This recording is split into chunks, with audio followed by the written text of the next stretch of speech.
Hello guys, अस्सलाम वालेकुम। कैसे हैं आप? आज फिर हाजिर हूँ एक नया सिलसिला कार लेके।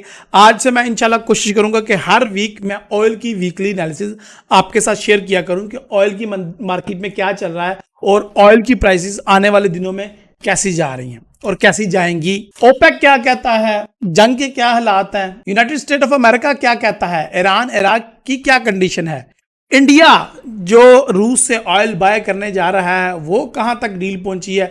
सारी बातें आपको इसी वीडियो में पता चलेंगी इंशाल्लाह। तो वीडियो को पूरे एंड तक देखना है और वीडियो पसंद आई तो लाइक ठोकना है। यार चैनल के पर नए हैं तो चैनल को सब्सक्राइब कर लें। तो देर किस बात की, स्टार्ट करते हैं आज के ऑयल के weekly analysis. My name is Raheel Nawaz and welcome to forex-ustad.com।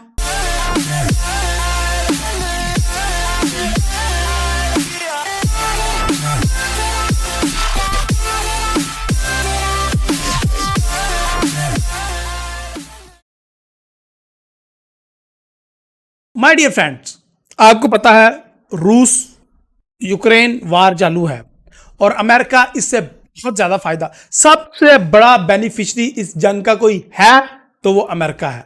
और अब ये बात जितनी भी यूरोपियन कंट्रीज हैं उनको समझ आना स्टार्ट हो गई है कि अमेरिका हमारे साथ कर क्या रहा है। अमेरिका ने बोला कि कोई भी चीज रूस से आपने परचेज नहीं करनी और वो खुद रूस से मुसलसल चीजें परचेज किए जा रहा है। अमेरिका में इतना ऑयल प्रोड्यूस नहीं होता जितना वो सेल करता है। कहते ये ऑयल कोई डबल चाय ऑयल का उसके पास, नो। अमेरिका ऑयल को इंपोर्ट भी करता है और एक्सपोर्ट भी करता है। माने कि वो पहले दुनिया से ऑयल खरीदता है और फिर उसके बाद दुनिया को ही बेचता है, बीच में से अपना कट रख के, कमीशन रख के। और जो पूरी दुनिया में उसकी हुक्मरानी है उसका वो फुल नाजायज फायदा उठाता है और पूरी दुनिया को बेवकूफ बना के बहुत ज्यादा प्रॉफिट अर्न करता है। तो यही अमेरिकन लोगों की कामयाबी का एक राज है। वो कैसे, आज की इस वीडियो में आपको मैं फुल डिटेल बताऊंगा। और ऑयल की प्राइसेस आने वाले दिनों में क्या करने वाली जा रही है, टेक्निकल क्या कहता है, फंडामेंटल्स क्या कहते हैं और सेंटीमेंट क्या है, ये आज हम इस वीडियो में डिस्कस करेंगे। तो let's start from the technical first, then हम फंडामेंटल देखेंगे और एंड पे हम सेंटीमेंट को डिस्कस करके इस वीडियो को वाइंड अप करेंगे। तो लेट्स सी कि टेक्निकल क्या कहते हैं। ये मेरा चार्ट आपको नजर आ रहा है जी। इसके अंदर सबसे पहले मंथली कैंडल्स को थोड़ा सा व्यू करते हैं। मंथली कैंडल के अंदर अगर आप देखें तो लास्ट मंथ क्या हुआ था, मार्च में जब वार स्टार्ट हुई है तो ऑयल एकदम से शूट कर गया है और ऑयल 130 का हाई लगा के वापस आया और अब फिर 103 पे खड़ा है।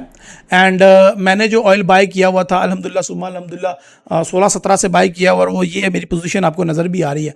और जो मेरा टेक प्रॉफिट था 114 वो हिट भी हो गया मार्केट का ना।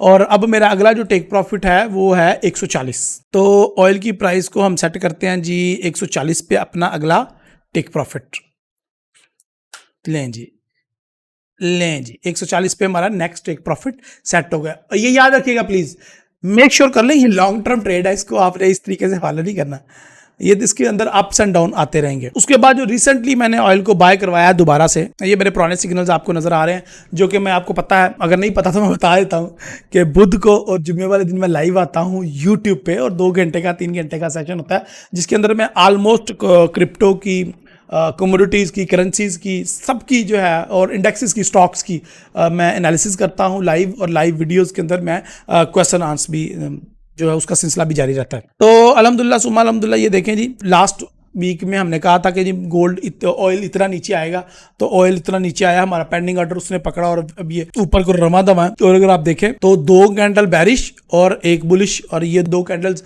बैरिश और 1 अब फिर बुलिश है। इससे पहले ऑयल जो है वो 63 से स्टार्ट हुआ है और इसने जाके 130 का हाई लगाया है। तो इस वीक भी जो है वो चांसेस हैं कि ये बुलिश ही जाएगा। उसकी क्या वजह है वो फंडामेंटल्स में हम देखेंगे कि क्या वजह है लॉन्ग टर्म में ऑयल को हम क्यों बुलिश देख रहे हैं और क्यों ये जो सिग्नल है मैंने दिया था ये अल्हम्दुलिल्लाह सुम्मा अल्हम्दुलिल्लाह अप्रैल के स्टार्ट में मैंने कहा था कि ये ऑयल इतना गिरेगा और हमारा जो मेजर सपोर्ट एरिया है ये हमारा, मैं आपको बता दूं जो यूज़र नए हैं, ये हमारा मेजर सपोर्ट एरिया था 91 to 95 का मेजर सपोर्ट एरिया था हमारा। तो वहाँ पे ऑयल आएगा और अल्हम्दुलिल्लाह वैसे ही का वैसा ही ऑयल आया और उसने ऑलमोस्ट 90 को टच किया, 91 को, 92 को। और उसके बाद ये हमारा जो पेंडिंग ऑर्डर 95 पे लगा था उसको उठा के और ये ऊपर की तरफ भाग गया और लास्ट 2 डे से ये ऊपर जा रहा है। अगर आप देखें ऑयल को, अगर मैं इस टाइम डेली का चार्ट ओपन है और डेली के चार्ट के अंदर आपको नज़र आ रहा है कि एक किस्म का इसने ब्रेकआउट किया था हमारी मूविंग एवरेज लाइन को और सपोर्ट को टच किया था और सपोर्ट को ब्रेक नहीं कर पाया और उसके बाद ऊपर चला गया। होता तो ये है टेक्निकल एनालिसिस में कि ये दोबारा नीचे आएगा, 100 को टच करेगा, फिर एक दफ़ा एंटर होने का मौका देगा और उसके बाद ये दोबारा 128 130 की मंजिल की तरफ रवाना होगा और हमारा जो पहला टेक प्रॉफिट है और 110 और 112 है। वो होना तो ये चाहिए सूली तौर पे, जो हमारा टेक्निकल एनालिसिस है उनके मुताबिक तो ऑयल को जो है मे बी आज भी ऊपर चला जाए, 107 का 8 का हाई लगा के ये वापस नीचे आए और फिर हमें एंटर होने का मौका दे और अगेन ये हमारा जो टेक प्रॉफिट है 115 या 16 को हिट करे। लेकिन अनफॉर्चुनेटली मार्केट के कुछ फंडामेंटल्स ऐसे बिगड़े हुए हैं जिनकी वजह से लग नहीं रहा कि ये पीछे को ब्रेक ले और बहुत मुश्किल हो जाता है हमारा पेंडिंग आर्डर हिट होना। सो प्लीज़ इसके साथ आपने ज़रूर नोट डाउन करना है कि ये पेंडिंग आर्डर इतने बड़े बड़े नहीं लगाने। अगेन मार्केट जो है मुझे लग रहा है कि 100 को टच करेगी। मेरा टेक्निकल एनालिसिस, मेरे टेक्निकल ये कहते हैं, मैं अब यहाँ पे हम इसको डेली पे रखते हैं और हम आर्ली पे एक नया डिज़ाइन करते हैं। तो जो मेरा लॉन्ग शॉट है वो ये कहता है कि मार्केट को नीचे आना चाहिए 99 पे और 99 पे हमारा पेंडिंग आर्डर उठा के स्टॉप लॉस हम अपने जो सपोर्ट एरिया है उसके बाई रखेंगे। जो सपोर्ट एरिया हमारा 92 तक एंड हो रहा है तो उसको मैं 91 तक अपना स्टॉप लॉस रखूंगा। तो ये एक नया एक सिग्नल मैंने टेक्निकल, अब एज अ टेक्निकल एनालिस्ट मैं देख रहा हूँ और ये एक नया मैंने सिग्नल आपको इशू कर दिया। और अगर मैं एक टेक्निकल अच्छा एनालिस्ट हूँ और अगर मार्केट मुझे फेवर दे, थोड़ी सी फंडामेंटल के थोड़ा सा हट के मूव करे, तो यहाँ पे ये 98 97 तक भी गिर के और हमें एक अच्छी एंट्री बाय की मिल सकती है। और यहाँ पे बाइंग एक आपकी बहुत मजबूत बाइंग होगी अगर आपने अभी तक बाय नहीं किया। तो इसको हम आर्ली पे सेट करते हैं जी, आर्ली और मिनट्स पे देखेंगे इसको। और डेली पे अब देखें हमारे पास 3 किस्म की डायरेक्शन आ गई। नंबर 1 हमारे पास लॉन्ग टर्म के लिए आ गई जो कि हमने मंथली पे सेट किया है। नंबर 2 हमारे पास इंट्राडे की एंट्रीज आ गई जो कि हमने डेली पे एनालिसिस किए हैं। और नंबर 3 हमारे पास शॉर्ट ट्रेडिंग के लिए ही हमारे पास एक और सिग्नल हमें जनरेट कर लिया जो कि हमें बता रहा है 97 99 के एरिया में आपने दोबारा से एंटर होना है। ऑयल को बाय अगर नहीं किया तो करना है और आपने जो एग्जिट लेना है वो 115 तक जाके अपना टेक प्रॉफिट बुक करना है। ये हमारा एक टेक्निकल पॉइंट ऑफ व्यू बन गया और पर्सपेक्टिव बन गया। अच्छा, ये अब आपकी मर्जी है, मैं तो इसको 15 पे वाइंड अप नहीं करूंगा, मैं तो वेट करूंगा 130 तक भी जाएगा। आने वाले दिनों में नजर आ रहा है और अब मैं आपको बताने वाला हूं फंडामेंटल में कि कैसे इतना ऊपर जा सकता। अब बात कर लेते हैं हम फंडामेंटल की। पूरी दुनिया में एक ही रट लगी हुई है कि रूस ने यूक्रेन पे अटैक किया इस वजह से कि भाई वो जो है ना नेटो का हिस्सा बनना चाह रही थी। नहीं, ये वजह नहीं। रूस ने इस वजह से अटैक नहीं किया कि वो नेटो का हिस्सा बनना चाह रहा था यूक्रेन। रूस ने इसलिए अटैक किया है, मगर रूस ने अटैक नहीं किया, यूक्रेन ने अटैक करवाया है जबरदस्ती। वो कैसे? वो इस तरह किया है, आपको पता है। अभी ये जो स्क्रीन पे आपको एक चार्ट नजर आ रहा है उसमें आपको जो लाइनें नजर आ रही हैं ये कोई सड़कें नहीं है, ये गैस और ऑयल की पाइपलाइंस हैं जो कि रूस से जा रही हैं यूक्रेन से होते हुए यूरोपियन ममालिक को, यूरोपियन कंट्रीज को। आपको पता है 40 से 50% जो ऑयल की और गैसेस की खपत है यूरोपियन की वो रूस के ऑयल और गैस से पूरी होती है। और ये सारा कुछ गुजर के जाता है, ज्यादातर गुजर के जाता है, ये यूक्रेन से गुजर के जाता है। और यूक्रेन उस मध्य में एक बहुत बड़ी मोटी रकम चार्ज करता है। सिर्फ पाइपलाइन गुजर के जा रही है, ना यूक्रेन उसको प्रोड्यूस कर रहा है ना उसको सेल कर रहा है, सिर्फ उसकी धरती से, उसकी जमीन से वो पाइपलाइन गुजर के जा रही हैं। और जितने लीटर पेट्रोल जाता है, जितने गैस उस पाइपलाइन से मूव करती है, यूक्रेन उसका बहुत बड़ा चार्ज लेता है रशिया से और यूरोपियन ममालिक से चार्ज करता है। अब यूरोपियन कुछ कंट्रीज ने कहा यार ये तो बड़ा काम खराब है, हमें तो गैसेस और ऑयल बहुत महंगे पड़ रहे हैं। यूक्रेन जो है वो बहुत बड़ा कट ले रहा है। और सोने पे सुहागा ये हुआ कि यूक्रेन के नए सदर ने आते ही ये रेट्स और फीसिस में इजाफा कर दिया। जब इसने इजाफा कर दिया तो क्या हुआ, यूरोपियन लोगों को गैस और महंगी मिलनी स्टार्ट होगी, ऑयल और महंगा मिलना स्टार्ट हो गया। और ऑलरेडी आपको पता है दुनिया एक रिसेशन के कगार पे खड़ी है, पूरी दुनिया में एक महंगाई का तूफान आया पड़ा है। उसमें सोने के सुहागा यूक्रेन ने अपना लुच तल दिया कि भाई फीस ज्यादा लूंगा, मैं डबल लूंगा, मैं पैसे, मेरी बदमाशी है, वरना अपनी गैस लाइन पाइपलाइन उठाओ और भागो यहां से। अब मरते क्या ना करते, रूस और यूरोपियन कंट्रीज ने मिलके इसका लाहे अमल तय किया। उसने कहा ठीक है, हम आपको यूक्रेन का बाईपास करके गैस की पाइपलाइन कहीं और से ले आते हैं, किसी और ममालिक से इसको बाईपास करके ले आते हैं, आपको सस्ता गैस और सस्ता तेल प्रोवाइड कर देते हैं। अब यूक्रेन की तो सारी बैठे बढ़ाए रोजी रोटी पे तो हाथ फिर गया, और अब ये यूक्रेन को किसी सूरत मंजूर नहीं था। तो रूस और यूक्रेन के दरमियान जो तनाजा चल रहा है कुछ इलाकों पे, यूक्रेन ने वहां पे अपनी चीजें बढ़ा दी और सरहदी खिलाफ वर्जियां स्टार्ट कर दी, यूक्रेन की तरफ से हुआ है। और पूरी दुनिया को यह लग रहा है कि रूस ने अटैक किया है यूक्रेन पे। बर हकीकत ऐसा नहीं है। ये आपको पता है बहुत पहले एक प्रिडिक्शन कर दी गई थी कि पूरी दुनिया में जो अगली वार होगी वो लिक्विड की वजह से होगी, पानी की वजह से होगी, ऑयल की वजह से होगी, गोल्ड की वजह से होगी, गैसेस की वजह से होगी, रिसोर्सेज की जंग होगी। और ये वही जंग है माय डियर फ्रेंड्स। अगर दुनिया वर्ल्ड वार 3 की तरफ जा रही है तो इसके पीछे ऑयल है, गैस है, और इसका सबसे बड़ा बेनिफिशियरी जो मैंने वीडियो के स्टार्टिंग में ही कहा था कि वो अमेरिका है। अमेरिका ने पूरी दुनिया को कहा, पाबंदी लगा दी कि कोई पाकिस्तान को, इंडिया को और यूरोपियन कंट्रीज को कि तुमने यूक्रेन से, रूस से ऑयल बाय नहीं करना, पेट्रोल बाय नहीं करना, गैसेस बाय नहीं करनी। लेकिन खुद वो परचेज कर ही जा रहा है धड़ाधड़, और परचेज करके लोगों को सेल कर जा रहा है, और बीच में बैठा प्रॉफिट करी जा रहा है। यही यूक्रेन की तरह मुनाफाखोर है अमेरिका, और मुनाफा कर रहा है इसी तरीके से, और पूरी दुनिया को बेवकूफ़ बनाया हुआ अमेरिका ने, और पूरी दुनिया इसके इशारों पे ना बहुत ज़्यादा जो यूरोपियन कंट्रीज़ हैं वो दिवालिया होने के कगार पे है, और उनकी करेंसीज आप देख रहे हैं वो दिन ब दिन गिर रही हैं और तबाह हो रहा है पूरा यूरोप। उसके पीछे अमेरिका का हाथ है, और अमेरिका ने ये जानबूझ के करवाया, और अब बहुत ज्यादा यूरोपियन कंट्रीज को ये बात समझ आ गई है, और उन्होंने ऐलान कर दिया है कि भाई हम तो रूस से ऑयल और गैसेस बाय करेंगे, और जिसमें चाहेंगे पे करेंगे, तुम्हें क्या तकलीफ है। उन्होंने अमेरिका को अब आंखें दिखाना स्टार्ट कर दी हैं। और माय डियर फ्रेंड, यही वो चीज़ है जो अब आपको चार्ट पे देखनी है। यही वो चीज़ है जिसकी वजह से मुझे लग रहा है कि ये ऑयल अब मजीद ऊपर ही जाएगा, क्योंकि डिमांड में इजाफा होता जाएगा, लोगों को पे करने में प्रॉब्लम आएगी रशियन को, क्योंकि अमेरिकन डॉलर तो पे कर नहीं सकते, और रशियन बोलता है मेरी करेंसी मुझे दो, यूरोप बोलता है आप यूरो में ले लो, तो वो कहता है भाजी मुझे तो मेरी करेंसी चाहिए। तो ये एक बहुत बड़ा प्रॉब्लम है जिसकी वजह से ऑयल की डिमांड में इजाफा हो रहा है। और अमेरिका ने इंडिया को भी मना कर दिया है रिसेंटली, और इंडिया ने साफ मना कर दिया है अमेरिका को कि भाई हम तो रूस से ऑयल परचेज कर रहे हैं, और हम उसकी करेंसी में भी पे करेंगे, तुम्हें जो करना करो। और ये समझदार कौमें होती हैं जो अपनी कौम का साथ देती हैं, जो किसी के कहने पे नहीं चलती। मोदी ने वही किया जो उसकी कौम के फेवर में था, जो उसकी अवाम के फेवर में था। रशिया से ऑयल ना लेता तो अमेरिका से लेना पड़ना था, और वो ऑयल बहुत ज्यादा महंगा मिलना था, और बहुत ज्यादा कॉस्टली और टाइम टेकिंग ऑयल था, जिसकी वजह से मैं तो एक एनालिस्ट होने की हैसियत से देख रहा हूं, और मैं ये कह रहा हूं कि मोदी ने बिल्कुल सही फैसला किया। और जो सबसे पहले जो स्मार्ट मूव खेली थी वो Pakistani ex prime minister Imran Khan ने खेली थी। जैसे ही वार स्टार्ट हुई है, इमरान खान साहब पहुंच गए और उन्होंने कहा कि जी हमें दे दें आप ऑयल और अपनी गंदम।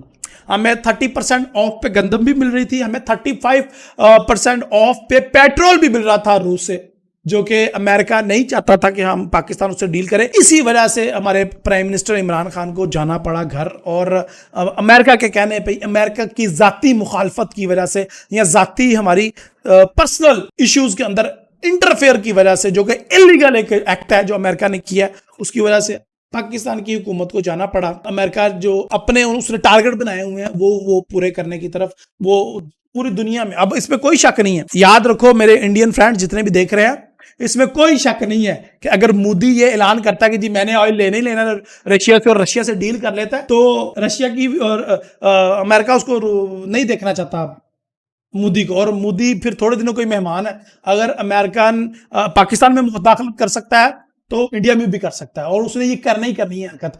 अब ये देखना होगा कि इंडियन अवाम कितनी समझदार होती है, और इंडियन पॉलिटिक्स इसको किस तरीके से हैंडल करते हैं, और फॉरेन फंडिंग को किस तरीके से रोकते हैं, और अमेरिका की मुदाखलत को कैसे वो रिटेलिएट करते हैं। ये तो अब इंडियंस के ऊपर ही डिपेंड करता है। पाकिस्तान में तो ये सिनेरियो बिल्कुल फेल होता हुआ नजर आया, और हम बिल्कुल ही एक कठपुतली की तरह बिहेव कर रहे हैं अमेरिका के हाथों फिलहाल। तो यहाँ पे हमें ये नजर आ रहा है कि अगर हमें ऑयल एक और अच्छी क्योंकि देखिए पाकिस्तान मना कर देगा तो ऑयल हमें कहीं ना कहीं से लेना पड़ेगा, और इसमें मुनाफा कौन कमाएगा? ऑयल की कंपनीज मुनाफा कमा रही हैं।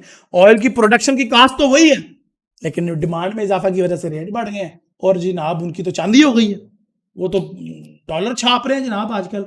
जितनी भी ऑयल की माफिया है वो तो उसकी तो मौजें हैं, और जिसमें अमेरिका सरफरिस्त है। और इसका सबसे बड़ा बेनिफिशियरी अमेरिका है। अच्छा जी, चार्ट के ऊपर दोबारा आते हैं। ये तो हमारी फंडामेंटल डिस्कस होगी ना, अब चार्ट के ऊपर आते हैं। अब बात कर लेते हैं, अगर ओपेक ये डिसाइड करता है कि हमने प्रोडक्शन नहीं बढ़ानी और अमेरिका के इशारों पे चलना है, ओपेक ने भी, तो ये देखें यहाँ से आपको ऑयल ऊपर जाता हुआ नजर आएगा और यहां से नहीं, फिर 140 का जो मेरा हाई है ना, वो हमें लगता हुआ नजर आ रहा है। ये देखें, ये जो मैंने टेक्निकल एनालिसिस किए हैं, ये तो हमारा वीकली में हो जाएगा ना। ये जो है पिछला जो हाई है वो 146 है, और अब ये तो भाई 150 से भी ऊपर जाने के चांसेस हैं। अगर अल्लाह माफ करे, अगर ये वर्ल्ड वार 3 स्टार्ट हो गई तो ये तो 150 से भी ऊपर जाएगा ऑयल। तो आप क्या करेंगे आप लोग? तो माय डियर फ्रेंड्स, आपने फंडामेंटल्स के ऊपर नजर रखनी है, आपने ट्विटर के ऊपर नजर रखनी है। ट्विटर के 2-3 हैंडल मैं आपको दे दूंगा, मेरा जो फॉरेक्स उस्ताद का ट्विटर है उसको आप फॉलो करके आप अर्न कर सकते हैं। वो ट्विटर की अंदर मैं न्यूज़ बताता रहता हूँ कि कब ऑयल और गोल्ड की हैं, यूएस की कौन कौन सी मेजर अपडेट्स हैं। तो आप मेरी लाइव स्ट्रीम को भी ज्वाइन कर सकते हैं। ये तो हो गए फंडामेंटल्स। अब आ जाते हैं हम सेंटीमेंट की तरफ। सेंटीमेंट क्या है जी ऑयल के सेंटीमेंट ये हैं कि लोग सेल में बहुत ज्यादा कम बैठे हुए हैं और बायर बहुत ज्यादा हैं। 33% सेलर है और ऑलमोस्ट 66 से 70% के दरमियान मार्केट में बायर का राज है, क्योंकि वो भी देख रहे हैं रूस यूक्रेन की जो वार है और अमेरिका की जो साजिशें हैं वो कौन से रंग दिखाएंगी। और अमेरिका ऐसी कंट्रीज को भी ऑयल जो प्रोड्यूस कर रही हैं, ऑयल इंटरनेशनल मार्केट में सेल करने की इजाजत नहीं दे रहा, जो अगर सेल करें तो ऑयल की प्राइसेस बहुत ज्यादा कम हो सकती हैं। तो ये अमेरिका अपनी मोनोपोली कर रहा है, जिसकी वजह से हमारे जो सेंटीमेंट है और जो हमारा फंडामेंटल है और जो हमारा टेक्निकल है वो हमें यही बता रहा है कि गोल्ड ने, ऑयल ने, बार बार गोल्ड इसलिए निकल रहा है क्योंकि गोल्ड के मैं वीकली एनालिसिस की वीडियो हर वीक बनाता रहा हूं पिछले 1.5-2 साल से।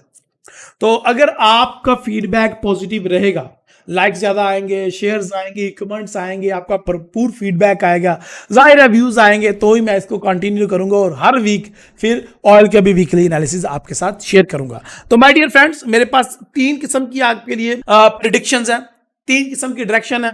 मंथली में भी ये देखें जी, मंथली में हमारे पास ये आ रही है जो कि बहुत ज्यादा लॉन्ग टर्म है। वीकली में भी हमारे लिए अलग है जी। वीकली का जो हमारा पहला टेक प्रॉफिट है वो 122 का है जी, और जो डेली का है वो ऑलमोस्ट 116-17 का पहला टेक प्रॉफिट है।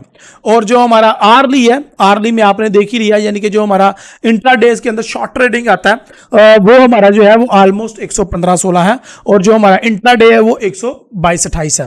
अगर आप स्कैल्पर्स की बात करें, क्योंकि मैं ऐसा एनालिस्ट हूं कि मैं हर किस्म के ट्रेडर को फैसिलिटेट करने की कोशिश करता हूं, चाहे वो स्कैल्पर हो, लॉन्ग टर्म हो, शॉर्ट टर्म हो, इंट्राडे ट्रेडर हो, स्विंग ट्रेडर हो, या ट्रेंड के खिलाफ ट्रेड करने वाला बंदा हो, अगेंस्ट द ट्रेंड, या ट्रेंड के हक में ट्रेड करने वाला बंदा हो। तो मेरी कोशिश होती है कि हर बंदे को अपने लिए कुछ ना कुछ इस वीडियो में देखे। तो पूरी वीडियो देखेंगे ना आप, तो आपको कुछ ना कुछ इस वीडियो से मिलने वाला है, इसकी मैं गारंटी देता हूं। तो हमें ये नजर आ रहा है जो हम M15 पे या M5 पे करेंगे, तो मैं M15 पे ज्यादातर करता हूं। जब भी मार्केट जो है वो मूविंग एवरेज लाइन को आके टकराए बाय की साइड पे, तो सेल साइड पे जाए तो आप होल्ड करो, आप ट्रेड ना करो। ये वो एरिया जब आपने स्कैल्पिंग नहीं करनी, और ये वो एरिया जब भी ये बाय साइड को 50 की मूविंग एवरेज लगा लो, 30 की लगा लो, 40 की लगा लो, 70 की लगा लो, 100 की लगा लो, जब भी इसको बाय साइड में कट कर दे तो जैसे ही यहाँ पे टच करे तो बाय करना स्टार्ट करो, जैसे ही आके टच करे बाय करो, जैसे ही आके टच करे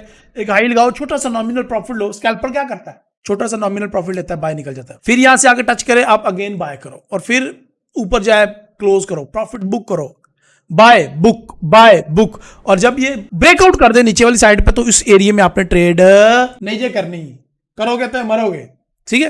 क्योंकि ये देखें, किसी भी टाइम थोड़ी मार्केट में सप्लाई ज्यादा हो जाती है, वो गोल्ड थोड़ा डिप लगा देता है या करेक्शन करने के लिए नीचे आ जाता है ऑयल तो वो उस टाइम आप स्कैल्पिंग ना करें तो आपके लिए ज्यादा बेहतर है। तो फिर बाय बुक यहां से बुक करो, और फिर नीचे आया, फिर यहां से अब यहां पे हम बाय करेंगे और फिर आगे चल के हम बुक करेंगे। तो छोटे छोटे हम जंक लेके जो स्कैल्पर होता है वो बेटर अंडरस्टैंड कर रहे हैं। और देखें, प्लीज ट्राई टू अंडरस्टैंड, जो आप नहीं है वो बनने की कभी कोशिश ना करें। अगर वो बनने की कोशिश करेंगे तो मारे जाए। ये वीडियो मैंने हर तरह के बंदे के लिए बनाई है। तो अगर आपको स्कैल्पिंग की देख के मजा आ गया और आपने स्कैल्पिंग करना स्टार्ट कर दी और आप स्कैल्पर नहीं हो, तो क्या होगा, किसी का दूसरे का मुंह लाल देख के ना अपना मुंह थप्पड़ मार मार के लाल नहीं करना चाहिए, ठीक है। तो क्या होगा, तुम्हारा नुकसान होगा बेटा, ठीक है। तो तुम अगर स्कैल्पर नहीं है तो तुम लॉन्ग टर्म ट्रेडर हो तो लॉन्ग टर्म ट्रेडिंग ही करो। इस वीडियो के मैंने 10-15 और हर किस्म के ट्रेडर के लिए ये वीडियो है ना, हर किस्म के ट्रेडर को ये फैसिलिटेट कर रही है।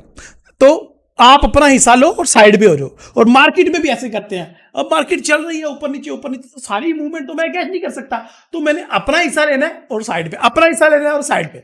That's it, that's all from my side. I hope आप लोगों को ये वीडियो पसंद आई होगी। अगर आप लोगों को ये वीडियो पसंद आई है तो प्लीज कमेंट में, यार मैं देखो रोजे की हालत में आपके लिए ये वीडियो बना रहा हूँ और बोल बोल के गला सूख गया है, और रोजे की हालत में आपको पता है अगर अभी मुझे प्यास लग जाएगी तो मेरा सारा दिन कैसा गुजरेगा। तो यार मेरी इस मेहनत के लिए आपने इसको लाजमी लाइक करना है और कमेंट में अपनी राय देनी है कि जो मैंने फंडामेंटल पर्सपेक्टिव आपके सामने रखा है, क्या आप मेरे साथ एग्री करते हो या नहीं, या आपकी कोई डिफरेंट राय है। तो कमेंट में अपनी राय ब्रीफली बताएं। मैं सारे कमेंट खुद पढ़ता हूं और उनका खुद रिप्लाई करता हूं। और लास्ट में एक रिक्वेस्ट है कि इस वीडियो को अपने दोस्तों के साथ जरूर शेयर करना। ये एक सदका जारी, क्योंकि मैं ये वीडियो विदाउट बेनिफिट बना रहा हूं ना, मुझे क्या बेनिफिट इस वीडियो को बनाने का। तो आप भी विदाउट बेनिफिट इस वीडियो को अपने दोस्तों के साथ या अपनी वॉल पे या व्हाट्सएप पे अपने स्टेटस पे या व्हाट्सएप पे अपने ग्रुप में इस वीडियो को शेयर करके इस सदका जारिया में आप भी हिस्सा ले सकते हैं।